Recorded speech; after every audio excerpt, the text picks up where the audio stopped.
Shalom, shalom peuple de Dieu. Bonjour à tous. Je m'appelle Jusil Junior Loumou. Afin de vous dire les choses pour lesquelles, bien sûr, lesquelles on va partager, allez-y sur YouTube, écrivez tout simplement Jusil Junior Loumou officiel. Abonnez-vous, partagez les liens à vos amis, aux personnes avec qui vous êtes en relation, qu'ils s'abonnent. Appuyez sur la petite cloche et vous allez commencer à avoir des notifications sur nos différentes émissions que nous allons commencer à faire pour partager ensemble. Nous allons commencer à partager ensemble chaque fois régulièrement sur ce qui concerne la parole de Dieu, sur ce qui est la connaissance de la parole de Dieu. Je crois que ce sera très très important pour nous parce que nous devons discerner et la Bible nous demande de nous exhorter les uns les autres afin que personne ne soit privé de cette grâce du salut, en fait, de la vie éternelle en Christ. Et aujourd'hui, nous allons parler sur un sujet qui est très très important, la croissance dans la foi. Vous savez, la foi n'est pas seulement, la foi n'est pas seulement une ferme assurance des choses qu'on espère, mais la foi, c'est aussi comment dire, la foi, c'est l'ensemble des choses que nous abandonnons ou l'ensemble des choses que nous devons abandonner pour que Dieu investisse en nous de nouvelles choses afin d'avoir une nouvelle vie en Christ. Je reprends, la foi n'est pas seulement une ferme assurance des choses qu'on espère et une démonstration de celles qu'on ne voit pas, mais la foi, c'est aussi l'ensemble des choses que nous abandonnons ou l'ensemble des choses que nous devons abandonner afin que Dieu investisse en nous de nouvelles choses pour une nouvelle vie en Christ. Ainsi, la foi ne se limite pas seulement à dire à travers la bouche, je crois, Dieu peut faire ça. Non, la foi, c'est tout un mode de vie. La foi, ce sont des principes posés par la parole de Dieu dans lesquels la nouvelle personne en Christ doit marcher pour demeurer dans les saluts. Vous savez, les saluts, il n'y a aucun effort qu'un homme puisse fournir afin d'obtenir les saluts, mais les saluts est un don de Dieu, c'est la grâce que nous avons reçue de Dieu. Ainsi, remarquant la mauvaise manière dont la plupart des gens marchent ou bien comprennent la foi, ça nous a poussé aujourd'hui à partager avec vous qui me suivez ce grand sujet qui est la croissance dans la foi. Vous savez, de la même manière qu'un enfant, lorsqu'un enfant naît, on commence à lui donner d'abord le lait maternel et à un moment donné, l'enfant grandit, il pousse un peu, on commence à lui donner un peu de bouillie. Et à une certaine période, l'enfant commence à appeler papa, maman. Et à un certain moment, l'enfant commence à manger du foufou, de la nourriture solide, quoi. Et à un moment donné, l'enfant va commencer à marcher, l'enfant va commencer à courir, l'enfant, on va finalement l'amener à l'école. C'est-à-dire que c'est la même manière avec la foi. Lorsqu'une personne croit en Christ, c'est-à-dire tu acceptes d'abandonner ton ancienne vie, tes anciennes habitudes pour adopter une nouvelle vie basée sur la connaissance de la parole de Dieu. La Bible a dit, la foi vient de ce qu'on entend. Or, ce qu'on entend, c'est la parole de Christ. La parole de Christ a des principes.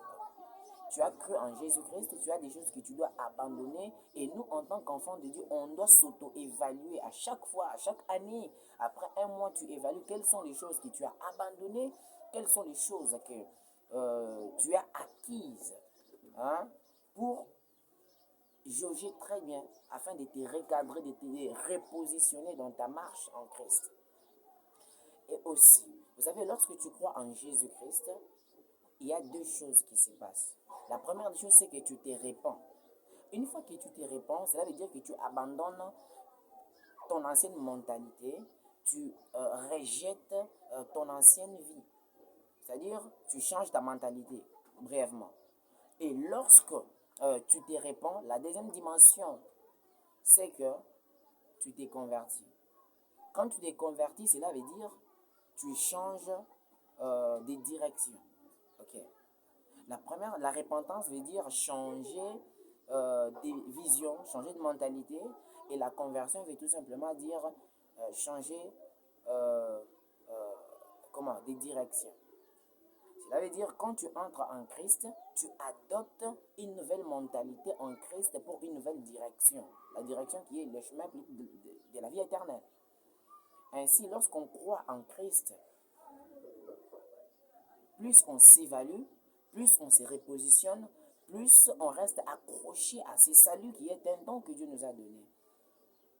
Et la croissance dans la foi veut tout simplement dire qu'à chaque fois que tu marches, à chaque jour, à chaque heure, tu veilles sur toi-même, de sorte que tu ne développes pas des choses qui vont te mettre hors la grâce de Dieu, en dehors du salut que tu as reçu gratuitement en Christ.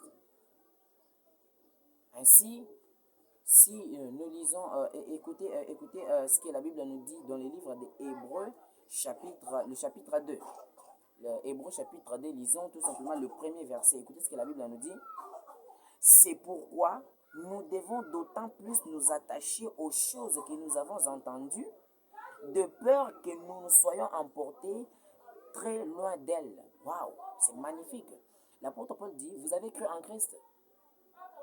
Vous êtes maintenant enfants de Dieu. Il n'y a aucune condamnation pour vous qui êtes déjà en Christ. Mais la parole que vous avez reçue, qui vous a amené dans cette nouvelle vie, dans cette nouvelle mentalité, cette parole, vous ne devez pas aller loin. Alléluia. Il dit, c'est pourquoi nous devons d'autant plus nous attacher, rester accrochés, rester attachés aux choses que nous avons entendues. C'est-à-dire aux choses que nous avons crues, rester attachés à ces choses, de peur que nous ne soyons emportés très loin d'elles. Oh bien-aimés, n'allez pas au-delà de la parole de Dieu. Et la Bible même dit dans les livres prophétiques, les livres d'Apocalypse, il dit, c'est lui qui ajoute, ou bien c'est lui qui retranche les paroles qui sont contenues dans cette prophétie. Lui aussi, il sera retranché. Ses jours de vie seront retranchés de l'arbre de la vie. Donc n'allons pas au-delà de la parole, ou bien, et ne retranchons pas les choses dans la parole de Dieu.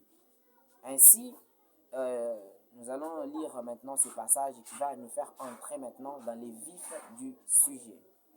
Lisons Hébreux chapitre 6. Je vais lire le premier verset. Je crois que je vais m'arrêter au 9e, il ne serait pas très long. La Bible a dit, c'est pourquoi, laissant les éléments de la parole de Christ, tendons à ce qui est parfait. Ok? Laissant les éléments de la parole de Christ, tendons à ce qui est parfait. Tendons à ce qui est parfait, sans poser de nouveau les fondements du renoncement aux œuvres mortes, de la foi en Dieu, de la doctrine des baptêmes, de l'imposition des mains, de la résurrection des morts et du jugement éternel. C'est ce que nous ferons si Dieu nous le permet. Car il est impossible que ceux qui ont été une fois éclairés, qui ont goûté les dons célestes, qui ont eu part au Saint-Esprit, qui ont goûté la bonne parole de Dieu et les puissances du siècle à venir, et qui sont tombés, soient encore renouvelés et amenés à la repentance, puisqu'ils crucifient pour leur part le Fils de Dieu et l'exposent à l'ignominie. Le 7e verset dit, lorsqu'une terre est abreuvée par la pluie qui tombe souvent sur elle et qu'elle produit une herbe utile à ceux pour qui elle est cultivée, elle participe à la bénédiction de Dieu. Amen. Mais si elle produit des épines et des chardons, elle est réprouvée et près d'être maudite, et on finit par y mettre le feu. Le 9e verset,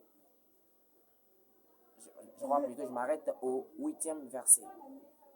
Je m'arrête là. Vous comprenez ce que la Bible a dit? C'est-à-dire, elle dit, laissant les éléments de la parole de Christ. C'est-à-dire, il faut abandonner, plutôt passer à l'étape qui est primaire. Tu as déjà cru en Jésus-Christ, mais tu dois grandir. Tu dois grandir dans ta marche avec Dieu. Tu ne peux pas demeurer dans les insultes que tu as abandonnées. Tu ne peux pas développer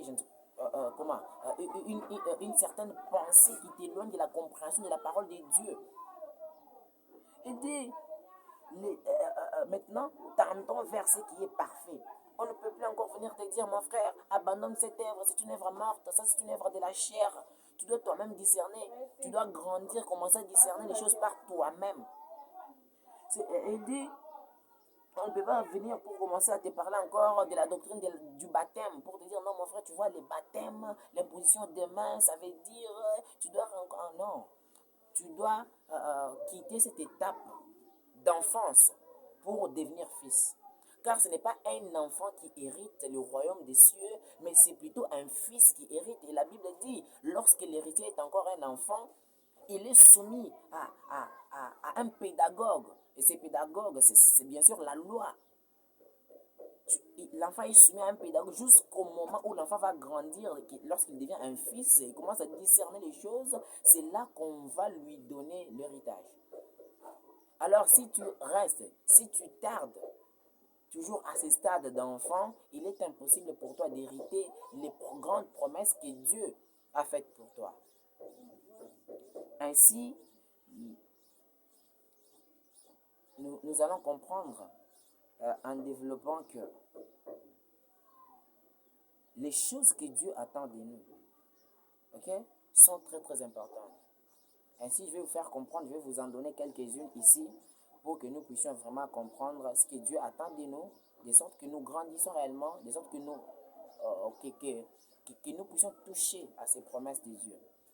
Prenons, si nous lisons dans 1 Corinthiens, je crois, 3:2, vous allez voir l'apôtre Paul qui est en train de constater que l'église des Corinthes, les Corinthiens, c'était une église qui ne progressait pas.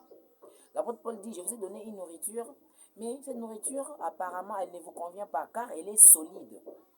Vous n'êtes même pas au niveau où vous n'êtes même pas encore au niveau où on doit vous donner de la bouillie, mais vous êtes encore au niveau où vous devez prendre du lait. Du lait. Nous sommes appelés à grandir. Si tu ne grandis pas, tu empêches à Dieu d'investir en toi de nouvelles choses pour une nouvelle dimension. Car un chrétien est appelé à impacter, à impressionner, même dans les études, même dans le milieu du travail, dans le milieu professionnel, bien sûr. Mais si tu ne grandis pas dans ta marche avec Dieu, il est impossible pour Dieu de t'amener dans une nouvelle dimension. Ok? Prenons maintenant ce que la Bible nous dit dans le livre de 1 Jean, je crois 1 Jean 14, plutôt dans le livre de Jean, Jean, le chapitre 14, le 23e verset, Jésus dit, plutôt la parole dit, si vous m'aimez, mettez en pratique cette parole que vous avez entendue. Mettez en pratique. Vous savez, la beauté de la parole de Dieu, la beauté des commandements de Dieu, c'est lorsqu'on les met en pratique. On rend beau, on rend belle la parole de Dieu lorsqu'on la met en pratique. C'est ça l'élégance de la parole de Dieu. Si tu ne la mets pas en pratique, tu es en train de te détruire toi-même. Car Dieu est en train de dire à Job, ta justice là ne peut faire du bien qu'à tes proches, qu'à tes prochains. Et même si tu décides de devenir injuste, ton injustice ne peut nuire qu'aux hommes. Elle ne peut pas nuire à Dieu. Écoutez, Dieu n'a rien à perdre, mais Dieu veut tout simplement que nous participions à sa nature afin d'hériter toutes ces belles choses, toutes ces créatures, que nous puissions dominer. Ainsi, la Bible a dit aussi dans les livres de, je crois, 1 Jean, il dit, si vous avez goûté, je crois que c'est 1 Pierre, si vous avez goûté que le Seigneur est bon, mais accrochez-vous, pierre vivante, vous avez été rejeté par les hommes, mais vous avez été ramassé par Dieu et vous a transformé. Et parce qu'il vous a mis ensemble, maintenant élevez-vous pour construire un temple afin de faire un bon culte à Dieu, un culte qui lui soit parfait. Vous savez, la Bible a dit, je crois, ne vous conformez pas au siècle présent. Le problème avec nous chrétiens, surtout aussi les nouveaux convertis, c'est que nous nous conformons au siècle présent. Nous sommes en train de nous conformer au siècle présent. Mais la Bible dit, soyez transformés par le renouvellement de l'intelligence afin de discerner. C'est-à-dire, pour arriver à discerner, il faut commencer par être transformé. Mais c'est à toi de laisser le processus de la transformation aller jusqu'à sa fin, atteindre son but en toi. Ok? Écoutez maintenant. C'est que Dieu attend de toi. Mon frère, ma soeur, ce que Dieu attend de moi, de toi, c'est que nous puissions, selon les livres de Michée 6, La Bible dit, on t'a appris, ô homme, ce qui est important pour toi. On t'a enseigné ce qui est utile pour toi, mon frère, ma soeur qui me suit. Mais ce que Dieu attend de toi, c'est que tu puisses aimer la justice. Alléluia. Voilà ce que Dieu attend de nous dans la marche, dans les chemins qu'il nous a appelés, les chemins en Christ. C'est que nous puissions aimer la justice et la pratiquer. Mettre en pratique la justice. La justice, c'est quoi? La justice, c'est quand tu donnes un travail à ton frère, quelqu'un qui travaille pour toi, quand il faudra lui payer, paye-lui son salaire. Et ne lui paye pas seulement parce qu'on paye, mais donne-lui la chose qui convient, un salaire qu'il mérite.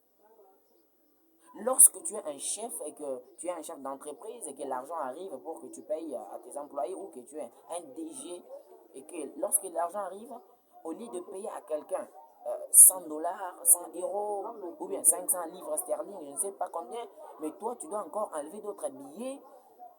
Mais pourquoi tu es en train de faire souffrir les autres alors qu'ils méritent bien leur salaire? La justice, c'est donner à la personne ce qu'elle mérite réellement. Lorsque tu fais ces choses, que tu obéis, que tu pratiques la justice, tu es en train d'élever le trône de Dieu. Tu es en train d'adorer Dieu.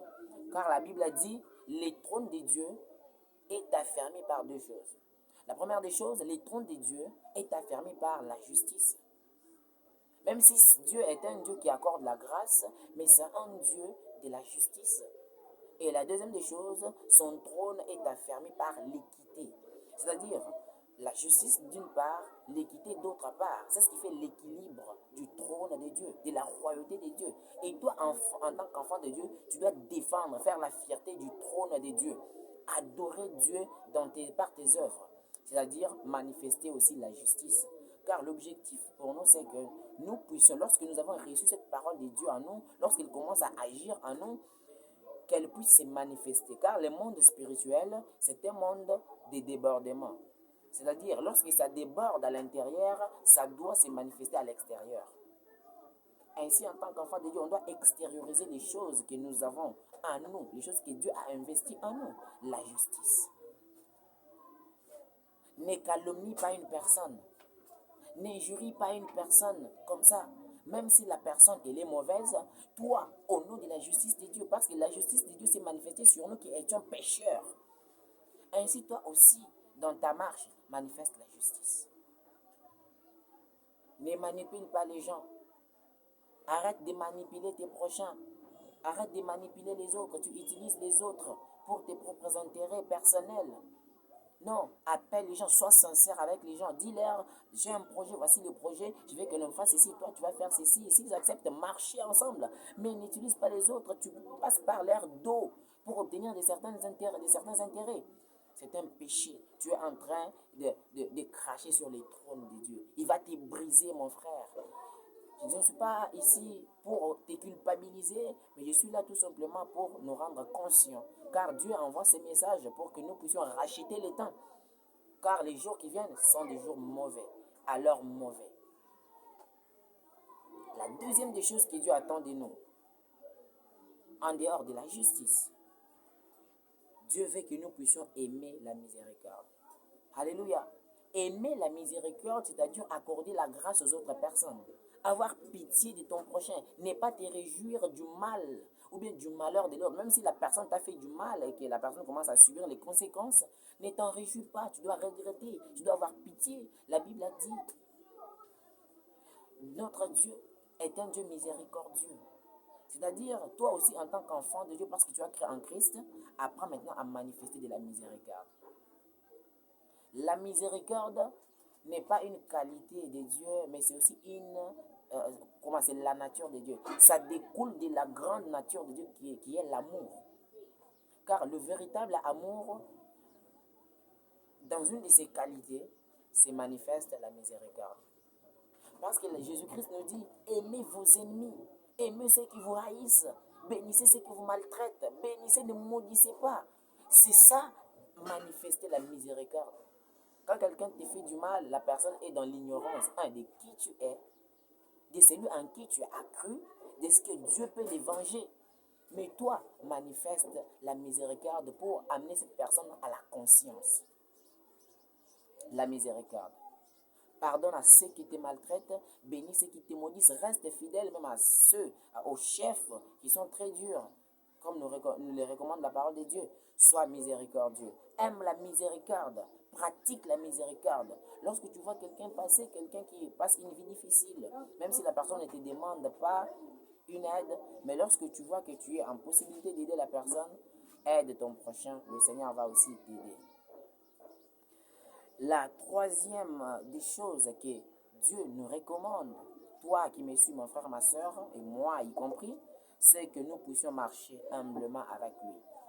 Dans la marche à laquelle Dieu nous a appelés, Dieu t'a tiré de loin, Dieu m'a tiré, je ne sais pas moi d'où, mais il nous a placés dans un chemin du salut, et c'est dans ce chemin que Dieu nous recommande l'humilité.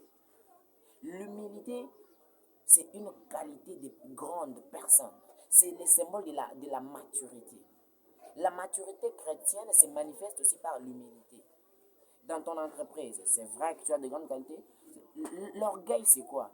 L'orgueil, c'est attribuer les qualités que tu n'as pas. Lorsque tu sais que tu manques telle chose, reconnais que ça, je n'en ai pas. Approche-toi de quelqu'un qui a cette qualité que tu apprennes. Ne t'attribue pas les qualités que tu n'as pas. Jésus-Christ qui connaissait toutes choses, il a vécu humblement au milieu des hommes. Soyons humbles, manifestons l'humilité. L'humilité, c'est le secret de l'élévation.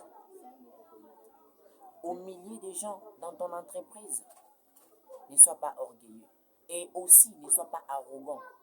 Vous savez, lorsque tu deviens orgueilleux, tu places Dieu dans une position où Dieu commence à te combattre. La Bible a dit, Dieu résiste aux orgueilleux, mais il fait grâce aux humbles. C'est-à-dire que Dieu prend son plaisir dans l'humilité. Mais lorsque tu n'es pas humble dans tes relations sociales avec les autres, car c'est à travers tes relations sociales que tu dois manifester Dieu. Ce n'est pas à rester dans ta chambre ou dans un désert et venir ici dire aux gens, non, moi je suis humble, non. L'humilité se manifeste lorsque tu es au milieu des gens. Lorsque tu es au milieu des gens qui se vantent, qui se louent. L'humilité ne veut pas dire, l'humilité ne doit pas t'amener à ne pas faire ce que tu dois faire. L'humilité veut dire, fais ce que tu dois faire, mais reconnais aussi que ici, je suis au bout, je dois appeler quelqu'un pour m'aider. C'est ça l'humilité. Sois humble et Dieu t'élèvera. La Bible a dit, Jésus-Christ n'a pas trouvé comme une proie à arracher d'être égal à Dieu. Mais il est resté humble jusqu'à affronter cette mort honteuse, douloureuse, la mort de la croix, être crucifié nu au milieu des bandits, des brigands, considéré comme un voleur, mais il a accepté cette condition pour honorer Dieu. Et quelle est la conséquence? La Bible a dit, il a reçu un nom au-dessus de tout nom, de sorte que dans les ciels, sur la terre et sous la terre, toute langue confesse et que tout genou fléchisse que Jésus-Christ est Seigneur. Et aujourd'hui, nous sommes en train de parler de Jésus. Ce n'est pas seulement parce que Dieu l'avait prévu dans son plan, mais c'est aussi parce que Jésus-Christ a manifesté l'humilité, ainsi Dieu l'a élevé. C'était là vraiment les choses très très importantes. Et si vous lisez 1 Thessaloniciens, je crois, le chapitre 4, plutôt le chapitre 4, le verset 3, la Bible a dit, ce que Dieu attend de nous, ce que Dieu veut de nous, c'est que nous marchons dans la sanctification. La sanctification, vous savez, les personnes qui marchent dans la sanctification, ce sont les personnes qui développent une certaine autorité spirituelle. La personne qui marche dans les péchés, c'est une personne qui développe une chose. Quand tu marches dans les péchés, ou bien quand tu pêches, tu as une culpabilité. Et cette culpabilité liée au péché n'est pas bonne pour un enfant de Dieu. Pourquoi? Parce que la culpabilité veut tout simplement dire fracture ou entorse. Alors que lorsqu'un joueur est blessé à une entorse, il ne peut pas utiliser ses qualités. Pourquoi? Parce que la personne ne peut pas jouer au foot, ne peut pas jouer au basketball. Pourquoi? Parce que la personne, elle est fracturée, elle a une entorse. C'est ce qui fait la culpabilité dans la vie d'un enfant de Dieu. Et c'est par là que le diable ouvre la porte pour commencer à placer en toi les mauvaises pensées qui vont te pousser à l'incrédulité. La sanctification, le secret de la sanctification, c'est l'autorité spirituelle. Si tu veux avoir une autorité spirituelle sur les démons, sur les mauvaises puissances des ténèbres, les autorités, les dignités, une chose, marche dans la sanctification. La sanctification, c'est honorer Dieu. Si tu veux gagner le cœur de Dieu, marche dans la sanctification. Car Dieu dit, soyez saints comme moi, je le suis. C'est-à-dire, tel il est, tel nous sommes. Et c'est à nous de faire le pas et Dieu va nous embraser de sa grâce pour devenir réellement comme il est. L'autre chose, la Bible a dit, c'est que chacun de nous sache posséder son corps dans la sainteté et dans l'honnêteté. Vous savez, la Bible a dit, ne le savez-vous pas? Votre corps est le temple du Saint, est le temple plutôt, il est le temple du Saint-Esprit. Or, le Saint-Esprit, c'est Dieu lui-même. Le Saint-Esprit, c'est une des 3 dimensions que Dieu utilise pour se manifester à nous. Dieu s'est manifesté comme Père pour créer, il s'est manifesté comme Fils pour sauver. Et aujourd'hui, il se manifeste aujourd'hui par le Saint-Esprit. Maintenant, Dieu veut que nous soyons les temples de son esprit. Dieu veut être veut que nous soyons les champs d'action, que nous soyons pour lui un champ d'action, un lieu par lequel il se manifeste au monde, aux incrédules, pour les gagner, car la Bible dit Dieu est patient et la raison de sa patience, c'est que tout le monde parvienne au salut. Mais pour que tout le monde parvienne au salut, il faut que Dieu t'utilise toi et moi. C'est manifesté par nous, toi et moi. Mais comment laisser Dieu se manifester par toi et moi? Il faut que le Saint-Esprit agisse, que le Saint-Esprit trouve sa place en toi, en moi. Ok. Marcher dans l'honnêteté. Être honnête, cela veut dire être complet. Si tu n'es pas honnête, cela veut dire que tu utilises une partie de toi seulement. Cela veut dire que tu manques une jambe. Cela veut dire que tu manques peut-être une oreille. Or, la Bible a dit, dans la ville Nouvelle Jérusalem, aucun boiteux n'y entrera. Aucune personne, une personne qui manque un bras n'y entrera pas. Ça ne veut pas dire que physiquement comme ça, que si une personne est amputée d'une jambe, si une personne manque un œil, n'entrera pas dans le royaume des cieux. Non, c'est un langage spirituel pour dire une personne qui a un handicap spirituel, le péché, le mensonge, n'entrera pas dans le royaume des cieux. Mon frère, tu veux concrétiser les promesses de Dieu dans ta vie, tu veux que l'Éternel, parce que toutes les promesses, acheter des grandes maisons, voyager, c'est bon. Mais la promesse majeure, c'est le salut, c'est la vie éternelle.